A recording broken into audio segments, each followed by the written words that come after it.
तो कह रहे नारायण भगवान की कृपा से इस दास को जो अनुभव हुआ, अजपा जाप से 4 वर्ष में भगवत साक्षात्कार। पर अजपा जाप एक अलग है, जो निरंतर चलता रहता है, चलाना नहीं पड़ता है। इतनी व्याकुलता इन महापुरुष के अंदर थी और इतने असंग थे। एक रस्सी केवल कमर में और टाट की पट्टी की लंगोटी, बस। पूरा टाट ऐसे गमछे की तरह नहीं, केवल टाट की लंगोटी, एक रस्सी, बस।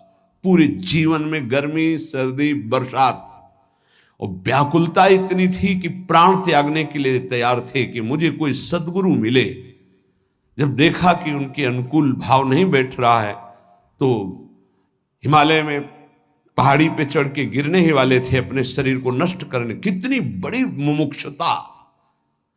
उसी समय पीछे से किसी ने पकड़ा और कहा, मंत्र ही तो चाहते हो ना, नारायण नारायण नारायण, यही जपो, असंग रहो, असंग रहो, नारायण नारायण जपो। वो औरों की असंगता की बात जाने दो, शरीर से भी असंग हो गए। वो कह रहे कि 4 वर्ष में अजपा जाप से मेरे स्वामी नारायण की कृपा से इस गुलाम को भगवत साक्षात्कार हुआ। पहला जो दर्शन हुआ, इससे पता चलता है फिर आगे दर्शन होते रहे। पीछे छम छम की आवाज आई। अचानक वो इतना आकर्षण था कि मैं मुड़ा, देखा वो विमान की छोटी छोटी घंटियां बज रही थी। 4 पार्षद जो भगवान नारायण के आसपास थे और बीच में भगवान नारायण विराजमान थे। विमान नीचे उतरा, जो ही हमने देखा साष्टांग दंडवत किया, निहाल हो गए। मेरे स्वामी नारायण, जो नाम जप करोगे भगवान वही रूप का अनुभव कराएंगे। उन्होंने कहा, अब तुम्हारा जीवन कर्तव्य पूर्ण हो गया, अब तुम्हारे लिए कोई कर्तव्य नहीं। बद्रिकाश्रम चले जाओ और वहां बस मेरा भजन करते रहो, तुम्हारा काम पूरा हो चुका है। इस साधन से मैं कृतकृत्य हो गया, अजपा जाप से। ये अजपा जाप सब कोई कर सकता है, पर इसमें ये नियम है, वाणी से सत्य बोलना। अजपा जाप उसी का चलेगा, सत्य बोलने वाले का।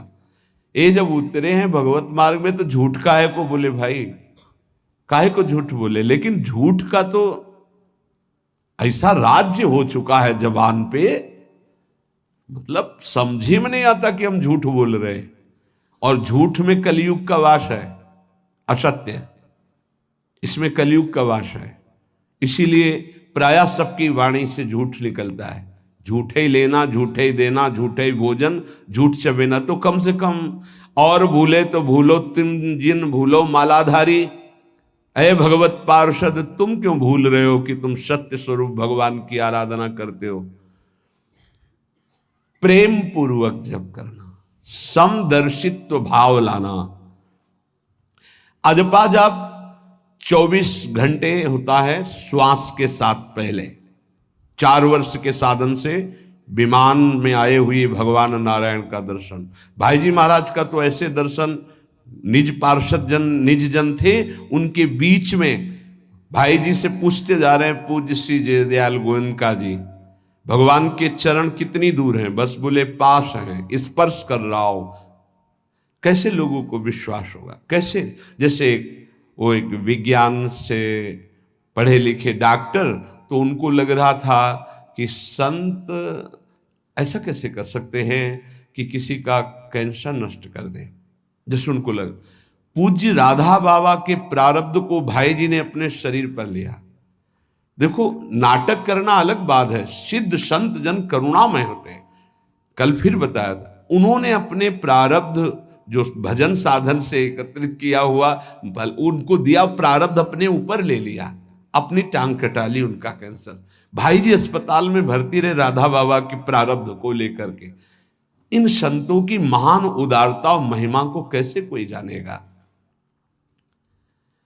ये अजपा जाप में बड़ी सामर्थ्य है। इसमें क्या होता है कि जपना नहीं होता है, पर यहां तक पहुंचना कठिन है। पीछे बताया गया था कि इतने समय तक अगर आप वैखरी से भजन करें, परसों ही शायद चर्चा हुई थी, फिर आपके कंठ से चलने लगेगा, फिर आपके हृदय से चलने लगेगा, फिर नाभि से चलने लगेगा। ये श्वास पर अभ्यास किया जाता है। ऐसा जैसे आवाज ना निकले पर आप गुनगुनाओ, नाक की वायु को अंदर से काटते हुए नाम के द्वारा, बस आवाज नहीं निकल रही, क्या चल रहा है श्वास में। हमने नारायण शब्द का अभ्यास किया। नारायण स्वामी जी कह रहे, जो हमें गुरु जी ने दिया नारायण नारायण। 24 घंटे इसका अभ्यास करते करते रोम रोम आनंद से भर गया और नारायण शब्द स्वाभाविक चलने लगा। अजपा जाप बहुत जल्दी भगवत साक्षात्कार कराता है। करता नहीं रहता जाप का, और जाप होता है। भोरी सखी जी ने भी कहा, नाम श्वास दो बिलक चलत है, इनको भेद नमो को भावे, श्वास ही नाम नाम ही श्वासा, नाम श्वास को भेद मिटा। बहुत जो चाहोगे प्राप्त हो जाएगा। ये रुपया पैसा संसार की भोग सामग्री, ये तो तुम्हें कोई देगा भी तो तुम्हारी इच्छा नहीं होगी, आसक्ति नहीं होगी इनकी तरफ। ब्रह्मादि के भोग सब विषम लागत ताई, नारायण ब्रज चंद की लगन लगी है जाई। अजपा जाप को निरंतर चलाने के लिए एकांत में भगवान की कुछ स्तोत्र और प्रार्थना है, उनको गाइए और रोइए, प्रभु से प्रार्थना कीजिए। क्या मुझे अजपा जाप दे दीजिए, निरंतर भजन दे दीजिए, वो दे देंगे। हमने संतों से सुना है कि भगवान भजन मांगने की बात को बड़ी जल्दी पूरी करते हैं, कि मुझे अखंड भजन दे दीजिए, हृदय से जब चाहोगे तब। वो अंतर्यामी है, वो आपके अंदर बैठे देख रहे हैं। भगवान मुझे भजन दे दिए, और आपके चल रहा विविध भोगों की, तो पहले उन भोगों को नष्ट करेंगे या पूर्ण कराएंगे, तब आखिरी बातें आएगी। जब विभीषण जी श्री भगवान के सन्मुख गए तो भगवान ने सबसे पहली बात पूर्ण की, जो लंका में चलते समय भाव आया था, कि भगवान के चरणों का आश्रय लेकर उनके बाहुबल से इस रावण का विनाश करके जिस सिंहासन पर बैठकर इसने लात मारी, यहीं बैठूंगा आके। पहला काम किया, समुद्र का जल मंगाकर लंकाधिपति पद पर अभिषिक्त कर दिया। लंकेश कह के उन्होंने कहा कि प्रभु उर्कछु प्रथम वासना रही, प्रभुपद प्रीति सरित सो वही। प्रभु आपके चरणों के दर्शन से कोई कामना नहीं। तो भगवान कहते नहीं, पहले कामना की थी उसकी पूर्ति ले। हम भगवान से भजन मांगेंगे, साथ में नाना प्रकार की वासनाएं हैं, तो इसीलिए जब बहुकाल करी सत्संगा, सत्संग सुनते सुनते ये दिमाग में बैठ जाता है कि भोग वासनाएं कामनाएं ये हमें फंसाने वाली हैं, हमें नहीं चाहिए। जब आपके अंदर से उदासीनता आएगी, तब भजन की मांग पूरी हो जाएगी। कभी कभी भगवान का गुणानुवाद करके एकांत में रोया करे साधक। कभी रोना आता है अपने इंद्रिय और मन के विलास की पूर्ति ना होने पर। इतने मोटे मोटे आंसू गिरते, तब लगता है कितने कीमती आंसू कितने घटिया जगह में गिरा रहे हो। अरे इन्हीं से प्रभु को खरीद लेते हैं।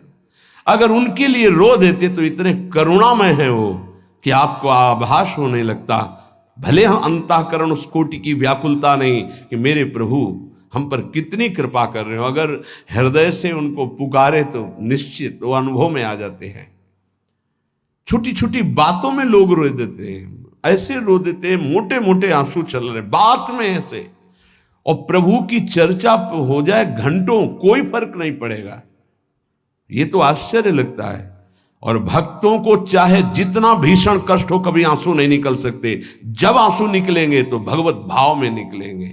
कह रहे नारायण स्वामी कि अजपा जाप के लिए भगवान से प्रार्थना करो। कभी कभी एकांत में उनके स्तोत्र हैं, गुण हैं, उनको गा गा कर रो, उनसे प्रार्थना करो, हे दीन बंधु मुझे अपना अखंड भजन दे दो।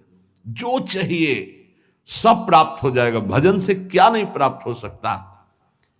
एकांत में बैठकर रोने से, ऐसे प्रतिदिन जब आप नियम बना करके प्रभु से प्रार्थना करेंगे।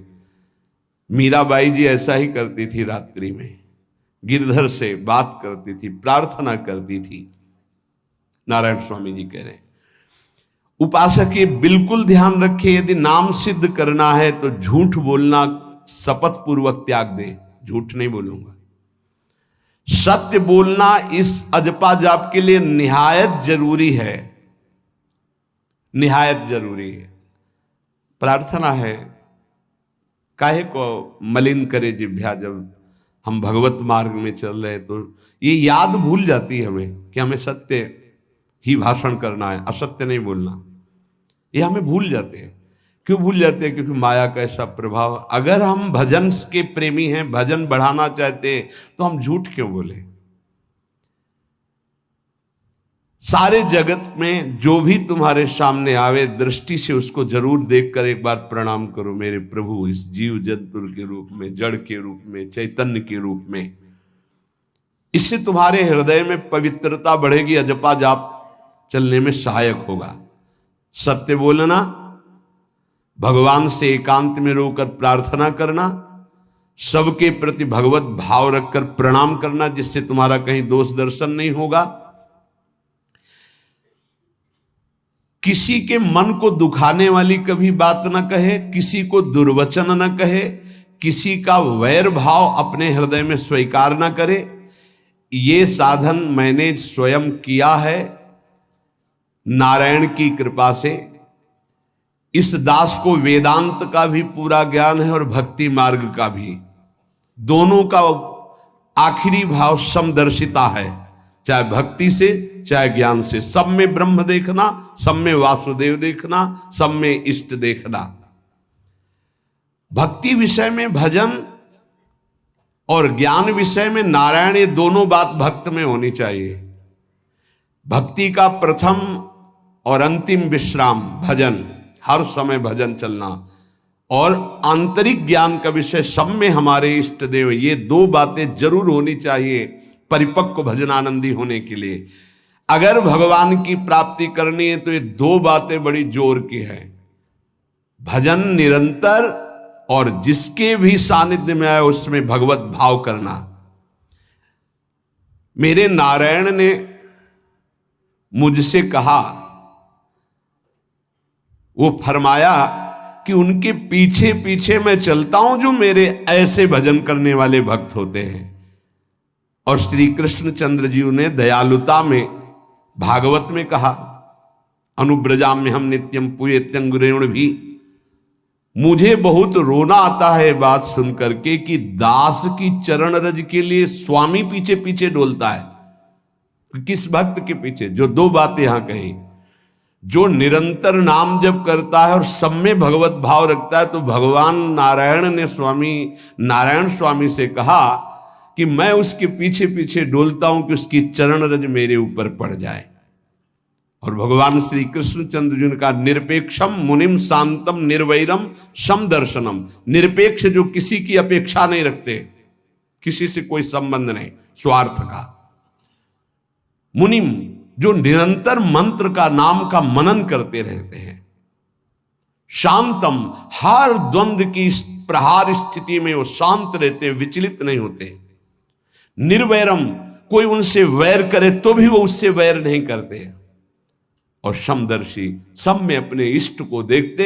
ऐसे संतों के पीछे में, भगवान कहते, उनकी चरण रज लेने के लिए हर समय पीछे पीछे रहता हूं।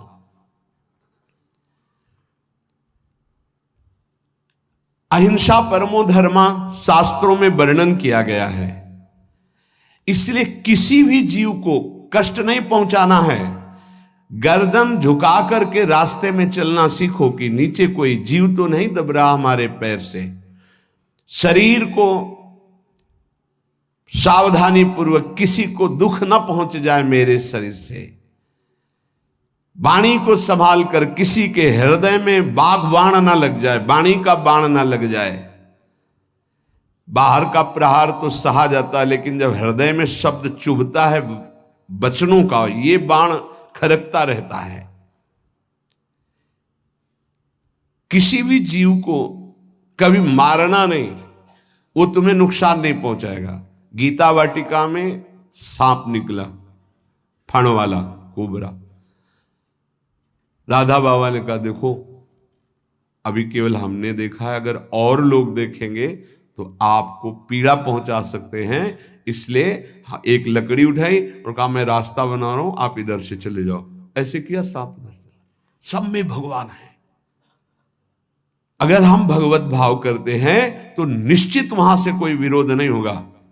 जब हम भगवत भाव करते तो सर्वात्मा भगवान वहां विराजमान, कैसे आक्रमण करेंगे। जैसे रत्नावती जी के लिए माधव सिंह ने जंगली शेर पिंजड़े में बंधवा कर वहां लाए, और ऊपर से बालकनी से पिंजड़े का ऐसे खींच दिया गया, शेर बाहर निकला दहाड़ता हुआ।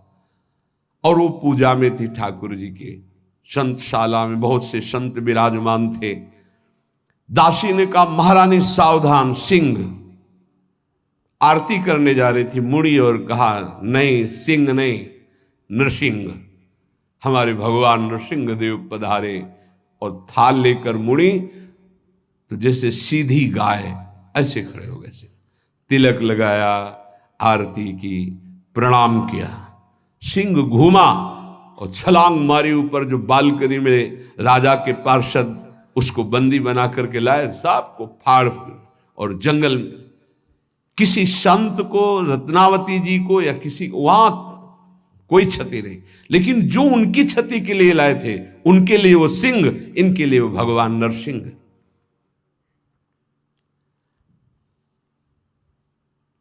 यथा योग्य दूसरे की सहायता करना, ये अपने भजन को बढ़ाने के लिए अत्यंत आवश्यक है। नारायण स्वामी जी कहते हैं साधु क्या सहायता करेगा।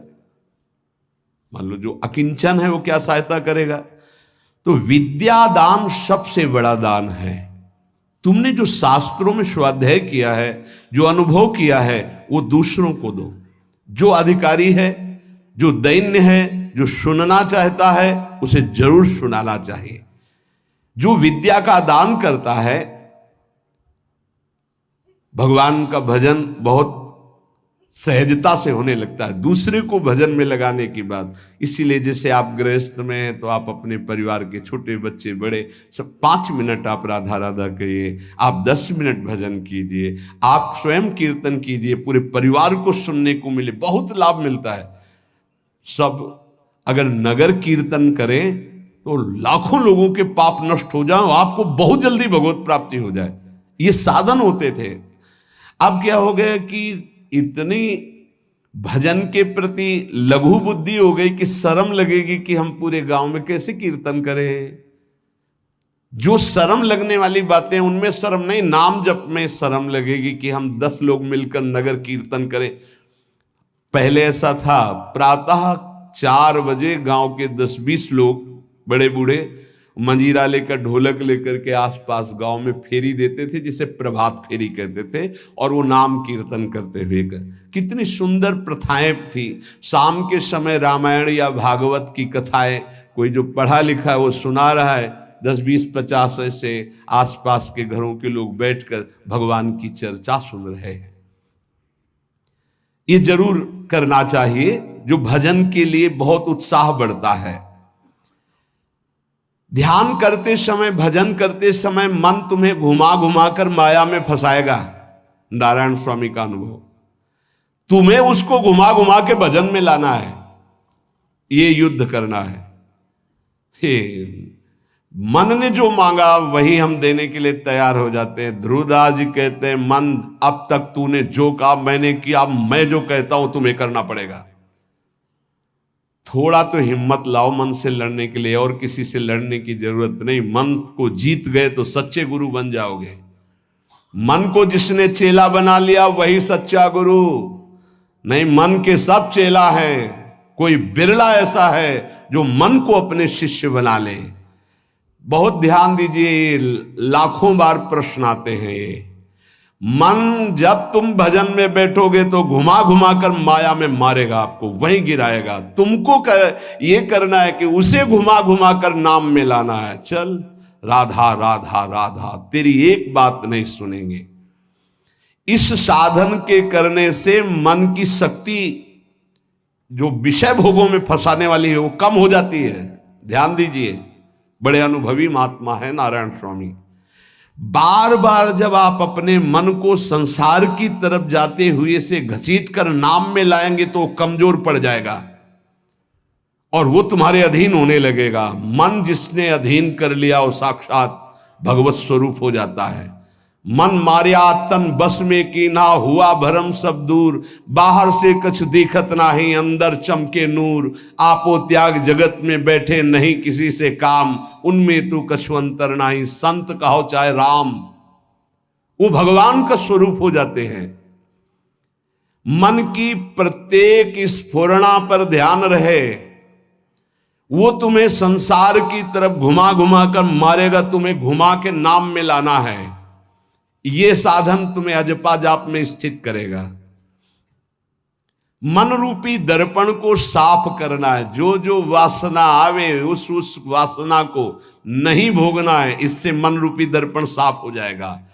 जैसे जैसे तुम वासनाओं को भोगते हो वैसे वैसे मन के ऊपर परत चढ़ती चली जाती है मल की, और जैसे जैसे तुम वासनाओं को नहीं भोगते हो तो मन निर्वासनिक होता जाता है।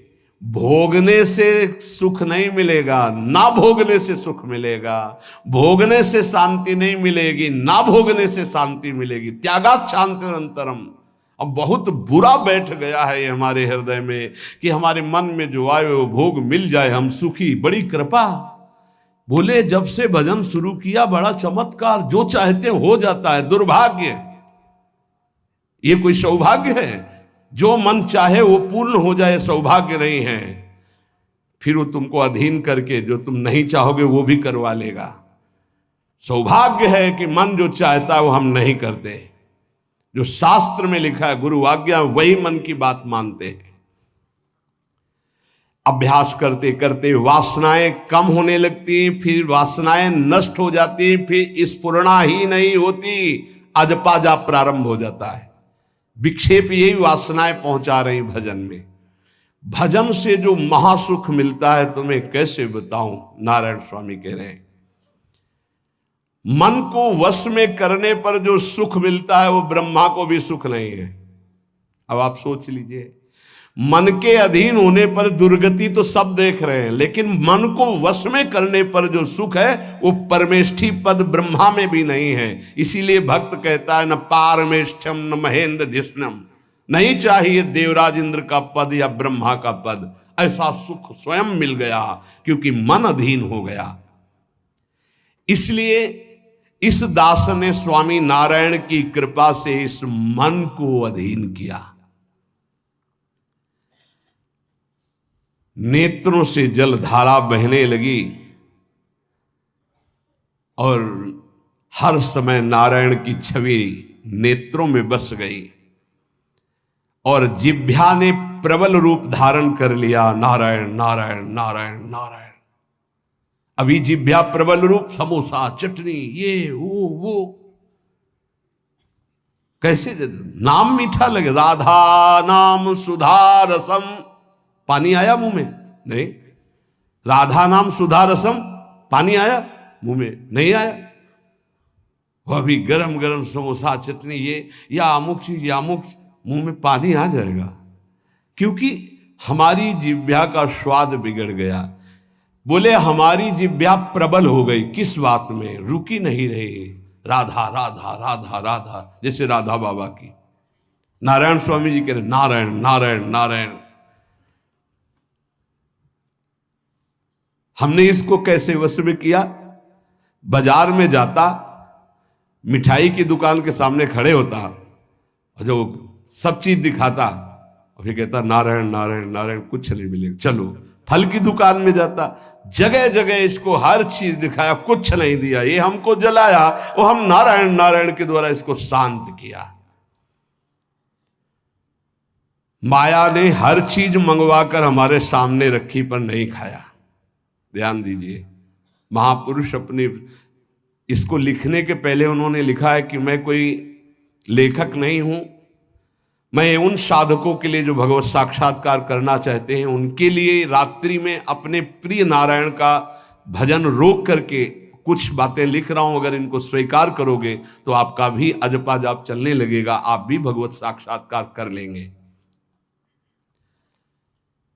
जब हमने देखा कि बहुत सुंदर सुंदर भोजन बन करके हमारे सामने माया भेजने लगी, नारायण भेजने लगे ऐसा नहीं कह रहे, देख लो साधक की चतुरता देखो। माया हमारे सामने अच्छा अच्छा भोजन पकवान, पर मैं कभी उन अच्छे भोजन को नहीं पाता, मामूली साधारण उससे निकाल करके भोजन पाता। जितने सिद्ध हुए हैं उनकी रहनी है ये है, मिठाई चरफरा स्वादिष्ट जवान पर ना रखने का नियम ले लिया, ये बड़ी बात है। अभी कुछ समय पहले एक महापुरुष पधारे, उन्होंने पहले आजीवन मिठाई छोड़ दी, कोई मीठा, फिर नमक छोड़ दिया, फिर भगवदाकार वृत्ति में शरीर भी छोड़ दिया। क्या महापुरुषों ने पाया है कि हम प्राण और शरीरों को इस सब कुछ